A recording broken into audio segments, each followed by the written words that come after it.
stop everything you're doing right now. Because after nearly a decade of fighting, after 4 re-recorded albums, after a war that seemed like it would never end, Taylor Swift has finally won.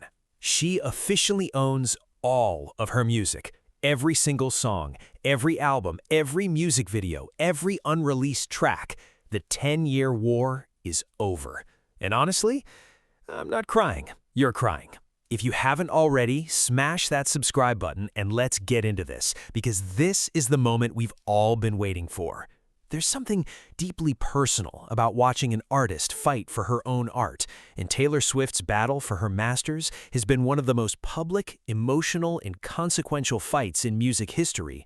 It all started in June 2019 when Scooter Braun's Ithaca Holdings bought Big Machine Records, Taylor's former label, and with it, the master recordings of her first 6 albums. Taylor called it her worst-case scenario, saying she was sad and grossed out that her life's work was now controlled by someone she didn't trust. She wasn't given the chance to buy them herself, and so she made a promise. She would re-record every single one of those albums. And she did. Fearless, Taylor's version. Red, Taylor's version. Speak Now, Taylor's version. 1989, Taylor's version. 4 albums, re-recorded, re-released, and re-loved by millions. But even as she chipped away at that mountain, the original masters were still out of her reach. In November 2020, Braun sold them to Shamrock Capital, an investment firm, and for years it felt like she might never get them back. But then, in May 2025, everything changed. Taylor Swift bought back her masters from Shamrock Capital. The reported price? An estimated $360 million, and she announced it in the most Taylor way possible, on her website, in a letter to fans that had me sobbing. She wrote, "All of the music I've ever made now belongs to me." She said, "To say this is my greatest dream come true is actually being pretty reserved about it." She wrote, "I almost stopped thinking it could ever happen after 20 years of having the carrot dangled and then yanked away. But that's all in the past now." And in a later statement, she added, "What I've been given is the chance to own my life's work. These are my memories, my handwriting, and my decades of dreams."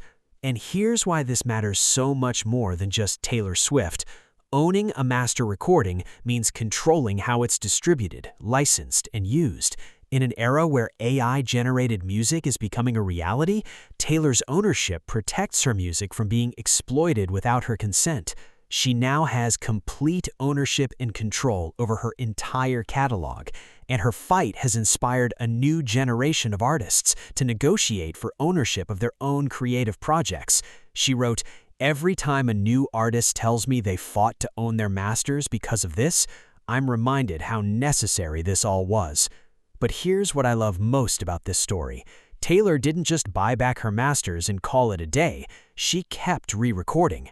As of now, Reputation, Taylor's version, isn't complete yet. She said she hit a stopping point because that album was so specific to that time in her life. But she confirmed that her self-titled album is ready for release, and she made a promise that gives me chills. She said, "Those 2 albums can still have their moments to re-emerge when the time is right. But if it happens, it won't be from a place of sadness and longing for what I wish I could have had. It will just be a celebration now." A celebration, not a recovery, not a fight, a celebration. At the end of the day, Taylor Swift doesn't just own her music, she owns her legacy. She turned a devastating betrayal into one of the most inspiring movements in music history, and she proved that when you fight for what's yours, with talent, with determination, and with the support of millions of fans who believe in you, you can win. But what do you think? Was this the most satisfying victory in music history? And are you ready for Reputation, Taylor's version, whenever it finally drops? Drop your thoughts in the comments below, and don't forget to like and subscribe for more deep dives into the moments that shape our pop culture, because this is what happens when you never give up on your dreams.